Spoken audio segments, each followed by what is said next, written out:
You're listening to the Angry Marks Podcast Network.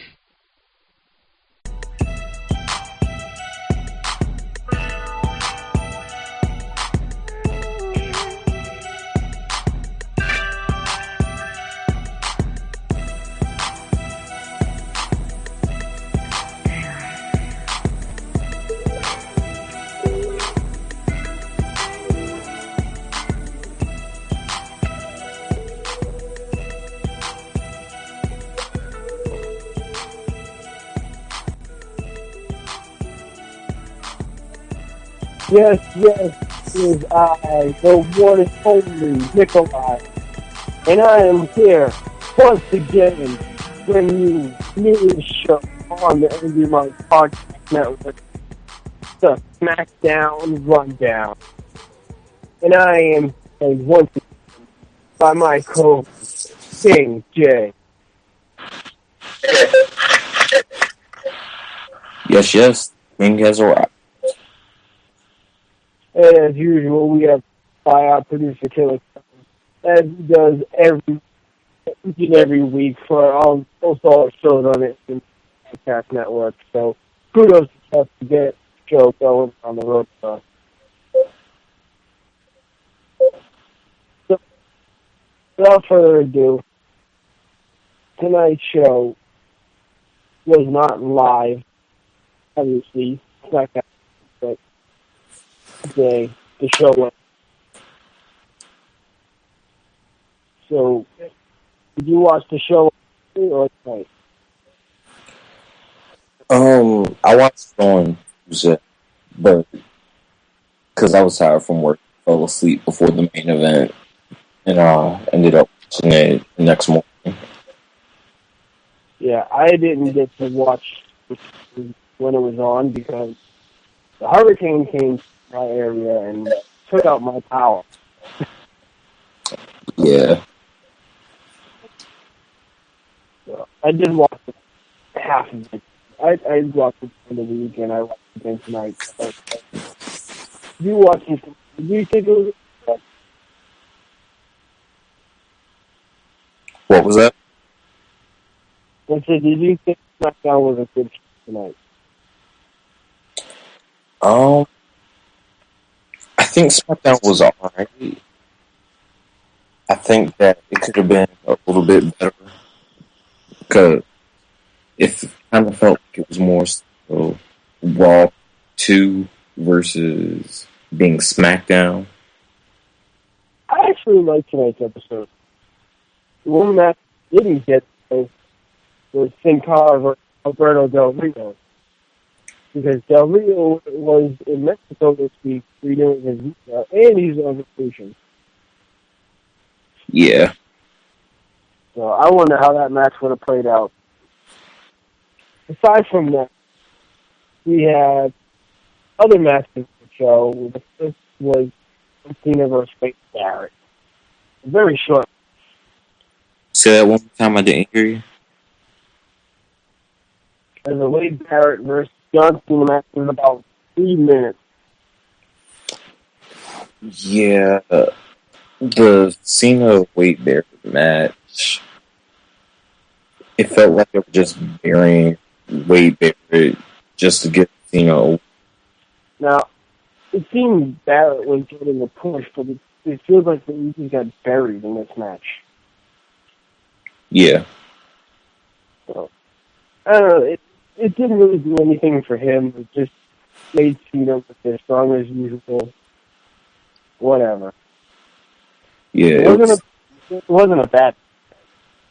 No, it wasn't a bad match. It just felt like they're like, okay, we'll just give Cena a win, and then next week they'll pretend like it never happened.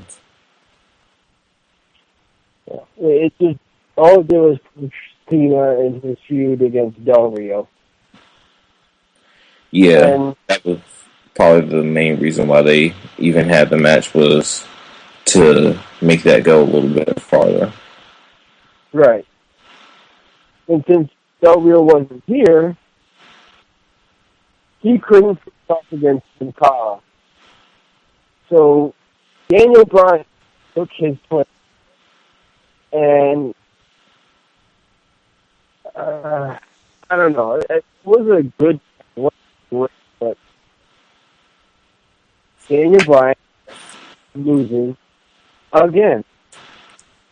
Yeah, like we were saying last week, I don't know what they're doing because he'll get like a random win on Superstars or whatever she's appearing and then lose all his other matches. But I think the biggest thing that happened the entire night on SmackDown was this Hurricane supposed heel turn when he kicked him in the face after shaking his hand. Yeah. Sin Cara won with his little springboard combo. Front flip, back flip. That's all it was. He takes Daniel Bryan and then kicks him in the face. Like, really? I mean, that said, Daniel Bryan has not won a match in about a month. We have to turn things heel? Or at least what we're getting, what was actually broken to us as news. What they're doing with Sin Cara is what everybody didn't want. That is, this is an impossible Sin Cara, and the real one was coming out and facing him, and they have a feud and whatever.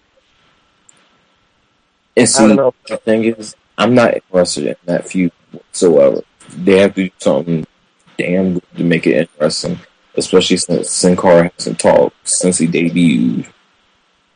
It's going to be like, what the hell is going on? We have two people wearing the same damn mask. One's a little chunkier than the other. Mm-hmm. Why should I care? I don't know if I can get excited about it. I mean, you had here versus Baker, Kane versus Kane. And that was abysmal. What's that? That match was bad. Yeah. So, I don't know what they're doing with Sin Cara or Daniel Bryan or Wade Barrett. I'm not liking what they're going. All three of them. It's just not going the way it should, I don't think. And it's just getting annoying for a while. Yeah, they should have Wade Barrett doing something. He got to win over Mr. Money in the Bank. He doesn't want to face these random jobbers.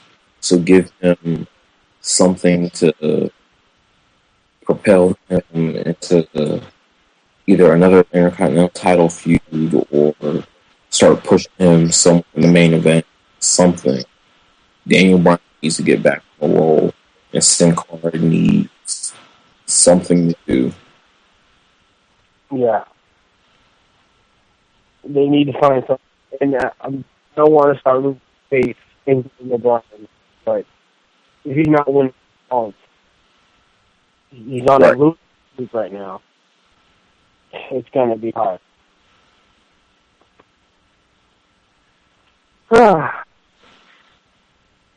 Moving right along was the Divas tag match, and it did not stop.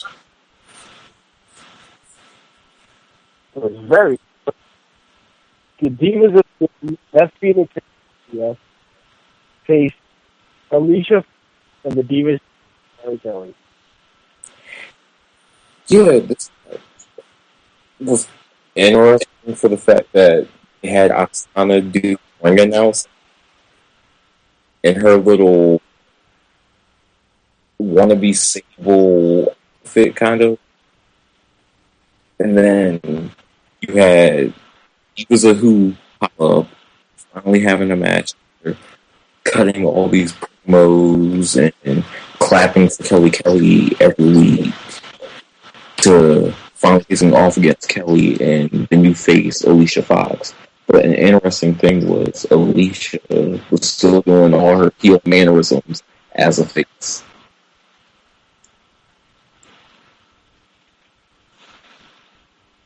this, I don't know. Everything is starting to bother me now, especially with storylines and characters. Like, Beth Phoenix, Natalia, they're after Kelly, and they have to Drew. I don't get, or he's just in the way. Right.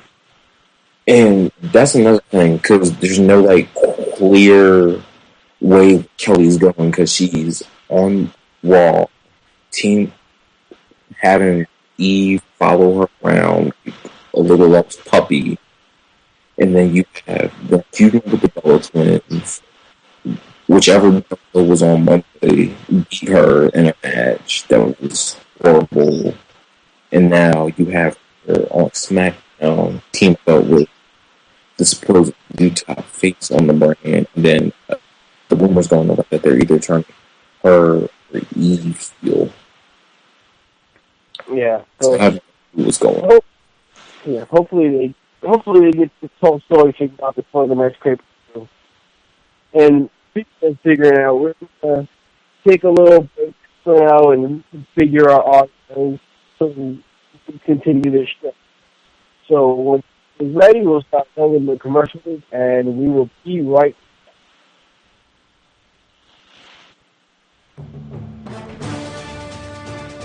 Hi, this is Peter H. from AngryMarks.com. Are you ready for some football? AngryMarks.com is starting its new fantasy football league. So if you win in on the action, just go to AngryMarks.com/football and sign up today. See you on the gridiron.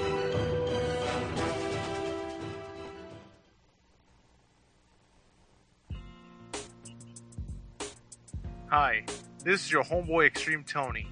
Are you feeling depressed when you watch TNA or Impact Wrestling? Do you feel like they're jerking you around with all this great talent and they have absolutely no idea on what to do with them? Well, I have the campaign for you. It's called Crash TNA Watch XGWL. What does this mean?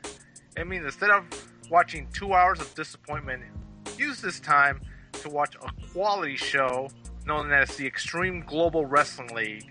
So be sure to catch XGWL on the Facebook page at XGWL Show or on the official website at xgwl.webs.com. So you feeling better already? Good. So follow this campaign and Crash TNA, watch XGWL.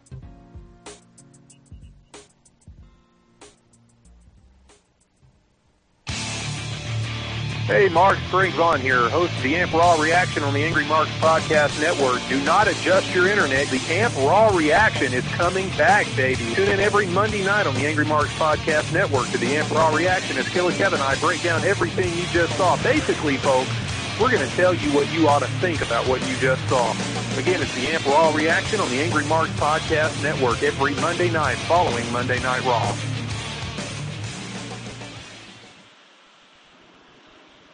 Welcome back to the show. As we had a little bit of technical difficulties, but all we got to do is keep on rolling. So we actually get to the best part of SmackDown, which was a contract signing between Triple H and CM Punk. Now, for everybody who watches WWE, they know that contract signings never go well. I think this was one of the best ones. What do you think, King Jay? I actually think it was good. But I want to make a quick shout out to Sierra. Me and her were talking about this. Teddy Long needs to leave the Steve Harvey collection, Zeus alone. Your 3 sizes too big, and that's not a good look. But overall, I think that the contract was good. The way that it went down, them going back and forth, was good. The Kevin Nash part was interesting that they hadn't actually pushed Triple H. Yeah, that was. I mean, that was awesome. I mean, Triple H on his ass, and just pushed him off his feet. Yeah, that's something that you don't expect. Yeah. And it's funny to point out earlier in that segment when Triple H was coming out, he thought, he was saying that maybe Triple H and Kevin Nash are in cahoots all along, just like CM Punk is saying. Yeah. The way they played it off, looks like that they really have problems. Mm-hmm. Which could be an interesting thing going onwards with this feud. Yeah. And I think this is one of the best feuds of the whole year, just behind the one with John Cena. No, I don't. This feud is the same level as Cena because that had to do with Vince McMahon too. Mm-hmm. But after watching Raw and SmackDown, you had Triple H, Kevin Nash, and CM Punk all embroiled in the same category, the same situation that's going on. Right. The way it is Punk was supposed to have a match with Nash at the pay-per-view, but Triple H changed it and himself in Nash's spot. So now Triple H back in the ring, and him and Punk have had a little feud in actuality. So it's really interesting to see how this will play out. Yeah. I think that in order to keep the feud going strong, Punk needs to win. But at the same time, having him win would make it like, Triple H needs to step away from being an in-ring competitor and build up something better for the Nash, which I think at the same time might hurt it because we've all seen Kevin Nash's last few matches over the past couple of years, and they've been less than stellar. Yeah, I can't wait to see more of this. It's entertaining TV. And Triple H and Punk have delivered strong promos during that contract signing. Yeah. So I can't wait to see more of it. Yeah.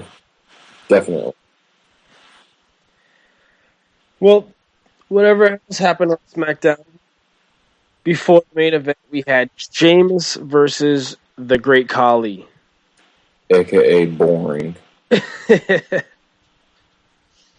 Like, no Yeah. lie, like, the Great Khali makes me want to, like, take a bunch of pills and not wake up. Because he's so boring and so bad in the ring. Yeah, well. And the fact that they had Jinder dressed to compete, he should have just had the damn match. Because we all know the Great Khali only has one pair of clothes that he wears for like 6 months at a time. Yeah, the same red pants that he was sporting back when he was a face. He's a heel now. He needs black pants. Better yet, he needs to be off my television screen. Send him to FCW or send him back to India or wherever the hell y'all want to send him. Just don't have him on my TV screen. And for that fact, he could take the wife beater with him too. The pants don't still say Punjabi Playboy on it, do they? Yeah, they do. Oh, God. Yeah, he needs to go back to wearing the black pants. And that's the thing that confuses me. It says Punjabi Playboy, but he's supposed to be this big heel that hasn't won a match since, 2008? Yeah, I mean, he was the baby face, and he was doing all this kissy stuff, the kiss cam, and dancing with Ranjan Singh. And now he's Jinder Mahal, bitch. Basically. But yeah, I mean, I think this is just going to lead to Sheamus versus Jinder Mahal. And I think that'll be way better. Yeah, But you know, because I this match don't think it wasn't that boring. It just made Sheamus look even stronger. yeah, which is actually a good thing. Right, because if he takes down a big giant and his manager, then obviously they're still keeping him in the limelight for a push. Right. And I think having him feud with them would cement him over as a face. Oh yeah. And what's interesting to point out was there was a sign when Sheamus came out that said, "I can finally cheer for Sheamus." I saw that.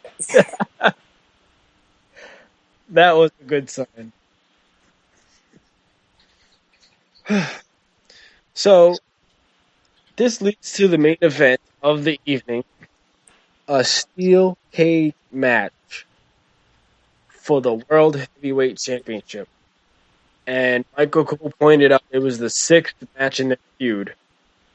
And I'm thinking, really? 6? That's it? Like, it feels like they had more matches than Rey Mysterio has title shots. Yeah. And I heard people say that this match was very good and it was better than all their other matches. To me, it was just a typical heel versus face and cage. The heel keeps trying to run away. The face gets controlled, and the heel does something, gets controlled. Then they trade back and forth, and then face wins. Well, that's basically what all cage matches are now. I mean, Yeah, hey, there's no excitement to them. right. There was no psychological tactics for a cage match. You just take your opponent and slam him across the cage. Try to, slowly walk to the door so you can grab your foot. Slowly climb the cage so they can grab your foot. That's all it is now. Yeah, like I think nowadays when they have cage matches, Hell in a Cells, Elimination Chambers, they don't use the environment like they used to. And those matches happen so often that it's more like they have more special attraction, which is why every year they're always going crazy trying to find something. I don't think the cage match was bad. It wasn't the greatest, but it was good. I think the no holds barred match they had at SummerSlam was better. Yeah. But And I this, also think it was a strong finish to SmackDown. yeah, especially Alive So and possibly their feud. Hopefully. Right. So in this match, we saw, stamina across the cage, all the things that we mentioned earlier. But yeah, I can't think of anything different that they did for this, except for the finish. Yeah, But the finish for tried climbing over the cage. Randy Orton jumped up and stopped him, pulled him back in, and planted him with a super RKO from the top rope. Yeah. That was cool finish. So I hope it ends this feud for now, because Randy Orton now has to worry about Mark Henry, who came down and attacked him. And see, that's why I think they need to start focusing on give Christian something else to do. Like, keep it relevant, but don't have him trying to come up by Mark Henry and trying to weasel his way in title picture and all that. Just let Mark and Randy have a one-on-one match. The way it's going for both title matches, or for both championships, it seems like there's going to be a triple threat somewhere. Yeah, Either the WWE title with Del Rio, Cena, and Punk, or the world title with Orton, Christian, and Mark. and another interesting thing is for the October pay-per-view for Vengeance, Mark Henry's on the poster. So do you think that's foreshadowing that Mark Henry could be the next champion? See, I want Mark to win it because I've been behind him since he started in WWE. But at the same time, he always gets the pushes and gets a big title match, or he gets close to a title match, and then everything falls apart for him. So in my mind, I'm hoping for him, but at the same time, this is WWE. Let's be realistic. Yeah. Were you behind the fact when he was a ECW champion? Yeah, I was actually happy for him because that was his first title since he won the Intercontinental. I think it was the Intercontinental title back in 97? I think there was the European title, wasn't it? It was one of them damn belts. Yeah. You know, nowadays. I know we had the European title. I think that was in 99. Yeah, it was. And that was his last title before the ECW title. Dag. So, yeah, you see, his span of titles. And he's a company man. I mean, he's been there for 15 years. Exactly. He don't complain about nothing. You never hear about him doing anything. He just lulls along, and I've heard so many people in shoot interviews says that he's the nicest guy, and he doesn't push for himself. He tries to help the younger guys get over and everything, and they said that if you actually really push himself and showed them what he could do, he would be in the main event title picture. Because Ron Simmons, I watched his shoot interview sometime last year, and he said that Mark has all the skills to be a main eventer in WWE. They just don't have any faith in him. Yeah. I could totally see that, him being a nice guy outside the ring. But, he's turns into this menacing character, and the push he's getting is phenomenal. He needs this push. And he really does it well. He does the big monster heel very well. You won't look at me cross or I'll beat your ass. He does that so well. Yeah. Especially, he's for a while it made no sense, but now he's finally living up to his theme song. See, and when it didn't make any sense, when he first started off doing it, me and Sierra were paying him off and everything, and then he went and got a little crazy. Then we took the money away, and then he started getting more crazy. But now he actually has a goal, and he's doing the right thing and saying, I'm here, I've been here long enough, I want this, no one's stopping me. Yeah, and he also delivered a promo that was very well done earlier in the night. He said, basically, either Orton or Christian win the match, it's heads or tails. Either way, you lose. So that was a really strong promo from him, and his push is getting better. Oh, yeah. But the funny thing was, Matt Striker was terrified of Mark Henry. And it's you managed him briefly in 2007, 2008. Why are you scared of the boy? Was that back when the NWO came back? No, it was back in ECW. He was managing him briefly before Tony Atlas took over. Back when he was managing Big Daddy P2. Yeah. Well, My question for the future now is, I wonder if it's still going to go with Rio versus Sin Cara to make for not being on SmackDown or being in Mexico. Or whatever. Yeah. And another thing is, if since they're supposedly doing the Sin Cara first, then who knows what the hell you want to call them? How's that going to play out? And are they going to have the Sin Cara win and then we go back to horrible matches? Or let the imposter win and give Sin Cara a new persona?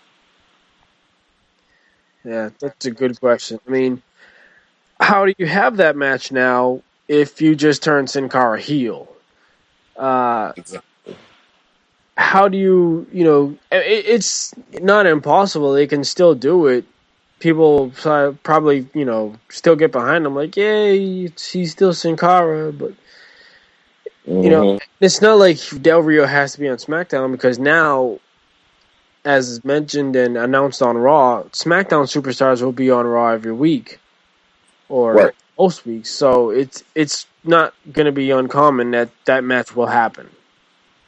Right. But I think if the original Sin Cara wasn't such a screw up with his matches, they could have probably had a good, decent 1-week feud between Alberto and him. I don't know. We'll just have to wait and see. So, other than that, I can't think of anything else from SmackDown that's noteworthy. And I see nothing for the future. Like, I can't even predict anything for next week's show.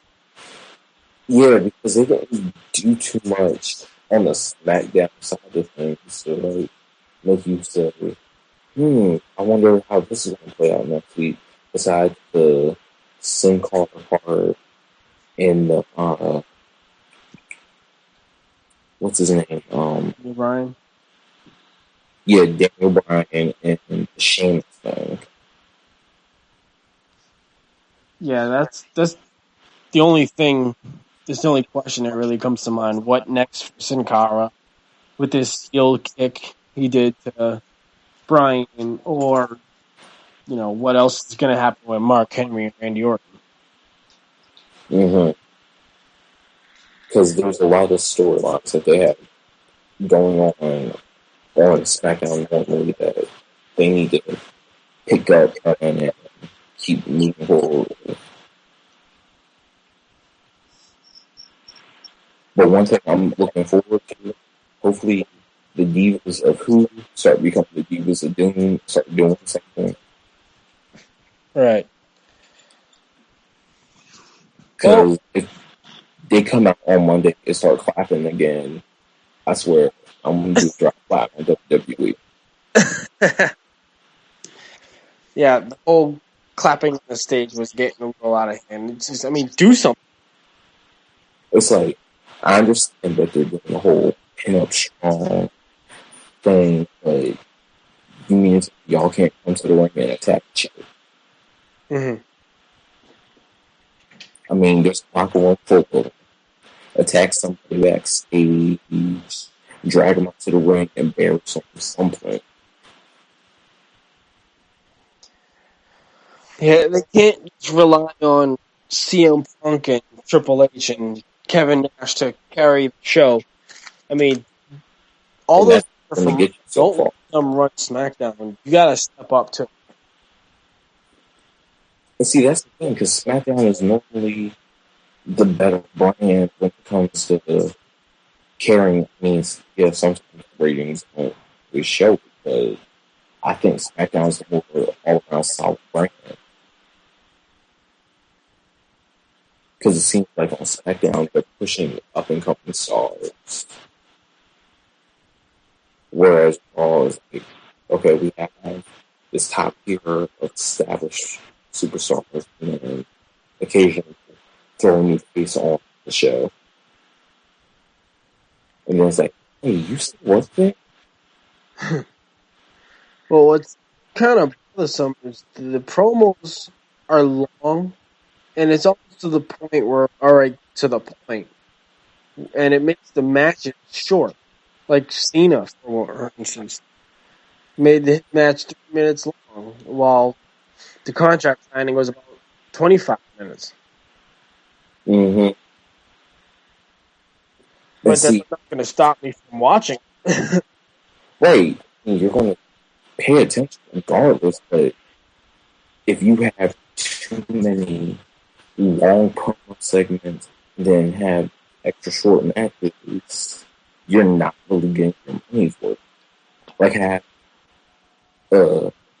like every show starts off with like 10 or 15-minute promo, which leads into the next match, which leads into the next segment. Why don't we start off the show with a match like they did like 2 or 3 weeks ago with Shane off the show with the match, and it was good. Yeah, I've noticed that. SmackDown always starts with a promo. So, I don't know. I can't remember the last time they started with a match. It's been a while. Oh yeah, especially on Raw. Well, that was it for tonight's SmackDown. Really nothing much going forward to the next week except for Sin Cara and Mark Henry. What will they do next? Yeah. So, that's going to do it for this week's episode of the SmackDown RunDown.